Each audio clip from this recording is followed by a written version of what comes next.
When is it gonna end? When are millennials and Gen Z gonna catch a break? Part of the problem is we're just in a field that has a large generation gap. Do our best, we try hard, but it just seems like some guys hit the ground running. Hello and welcome. My name is Roy, and right now we're gonna be going over a couple things that I did when I first started to help me become the apprentice that hit the ground running. Listening. I knew that I was fresh out of trade school and I was not the person to be giving anybody advice. I was there to learn. Not only that, some guys do not want to be asked questions while they're working. You could talk to them later about it, but in the moment, just let them be.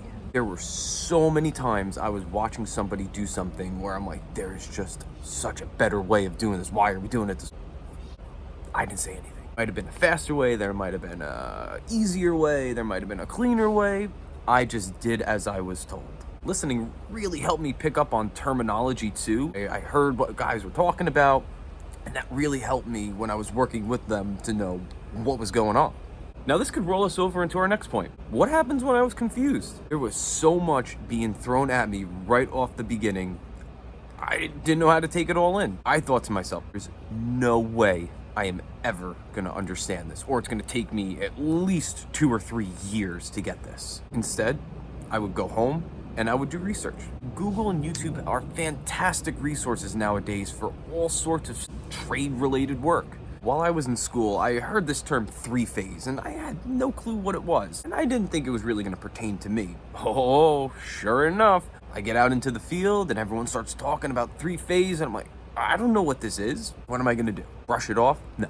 I went home, I researched it, and I learned about it. Now, your boss could be a great resource for you. If they've spent years in the field, they know the ins and outs. Let's have two separate dialogues. One is, hey boss, I'm kind of confused. I don't really get what's going on. Could you explain it to me? Cringe.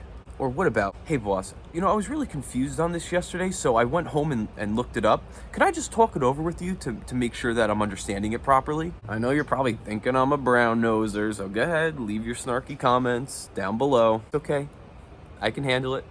Of course you're gonna be confused. A lot of this stuff is confusing, but we don't wanna be the type of person that just says, tell me. No, we wanna try to be a problem solver first, take initiative, see if we can figure it out on our own, and then talk to somebody and help develop our understanding. People's time is very important, so we don't want to burden them with, asking them 1,000 questions. Just we want them to teach us everything. We want to at least show, hey, I tried to figure this out, but I'm still struggling. Can you help me? If someone's not willing to teach you, that's okay, because next, talk about, I never spoke bad about anybody. It's not their job to make sure we understand or that we're learning how to do this stuff. All they care about is getting the job done. I don't think anybody would have cared if I told someone that this person wasn't treating me nice. They wouldn't care at all. Because once I started complaining about someone, I would have been labeled as a complainer. Level of tolerance people have for complainers is zero.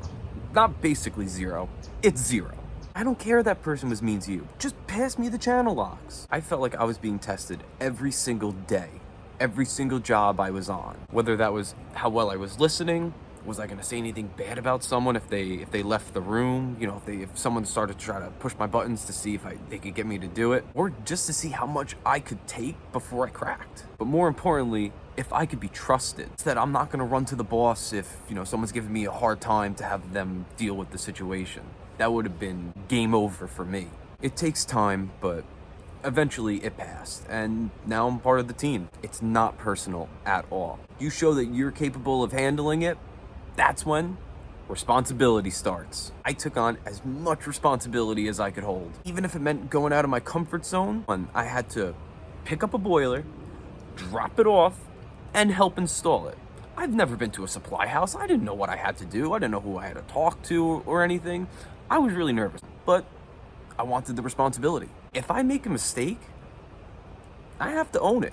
Accidents happen, so I would just learn from it and move on. I love the responsibility of seeing a job through to the end. Keeping track of material, keeping track of times and dates. I love it. It makes me feel like I'm actually contributing. But in order to get responsibility, I had to be on top of my time and attendance. There was nothing that was gonna stop me from coming in. If I didn't care if I had a headache. I didn't care if I was sore because we were dropping a boiler down the day before. I was gonna show up first. I was gonna leave late. I would do 15-hour days, whatever it took. I felt like the more reliable I was to be there and get jobs done, the better it would suit me. And let me tell you, it really paid off. But if you want it to pay off, dress professionally. A button-down job shirt or a t-shirt that has your company on it. We want to say where we work. We don't want to show up with like a beer shirt on and our jeans ripped, they're all dirty. We don't want to look like that. If you really want to go the nerd route, you'll tuck your shirt in like I did.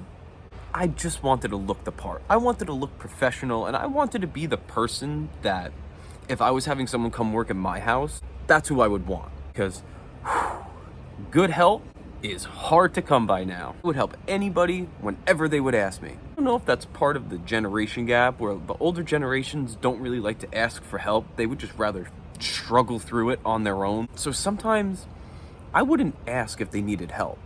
I would just start helping. If I saw that they were struggling with something, I would help hold it. I'm supposed to help. I'm not always supposed to just stand there and watch. I'm supposed to get involved a little bit. And now, as a good helper and as a good apprentice, we have to anticipate what's gonna happen next. I would watch intently what guys were doing, try to follow the process along in my head as they're going. If I saw that they were getting to a different point, I would reach into their bucket and I would grab the next tool and I'd be standing there ready to go, holding it.